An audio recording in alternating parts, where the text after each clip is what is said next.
بسم اللہ الرحمن الرحیم۔ السلام علیکم ورحمۃ اللہ وبرکاتہ۔ ڈیئر فرینڈز، امید ہے آپ لوگ خیریت سے ہوں گے، ہنستے مسکراتے ہوں گے۔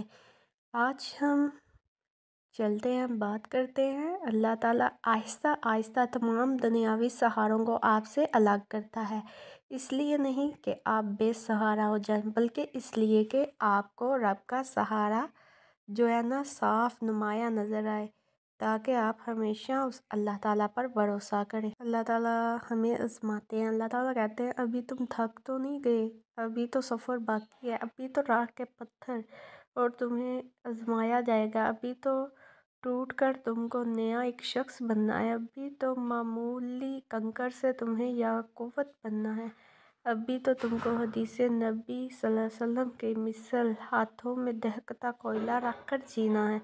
بڑی تکلیف تو ہوگی مگر پھر اس کو سہنا ہے۔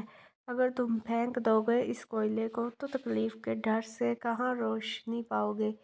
تو پریشان نہیں ہونا، یہ جو کٹھن راہیں ہیں ان کو پار کرنا ہے، عبور کرنا ہے۔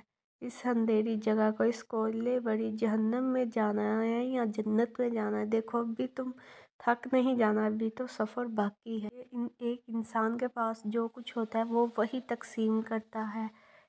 لوگوں کے رویوں کا کبھی شکوہ نہیں کرنا چاہیے۔ ضروری نہیں سب کی جولیاں پیار، خلوص، اپنائیت اور بے غرضی جیسے موتیوں سے بھری ہوئی ہوں۔ اسی لیے جہاں سے جو سمجھ ملتا ہے نا اسے غنیمت سمجھے، اور یہ سمجھیں کہ اس کے پاس آپ کو دینے کے لیے وہی تھا جتنا اس کا ظرف تھا، کیونکہ ہر شخص اپنے ظرف کے مطابق آپ کو کچھ دیتا ہے، چاہے اچھا کرتا ہے چاہے برا کرتا ہے، اس کا ظرف ہوتا ہے۔ اس سے بہتر اور کچھ نہیں کہ آپ جو کوئی دے وہ لیں اور اس کو اگنور کریں، اگر کسی نے برا کیا تو اسے اگنور کریں۔ اللہ حافظ۔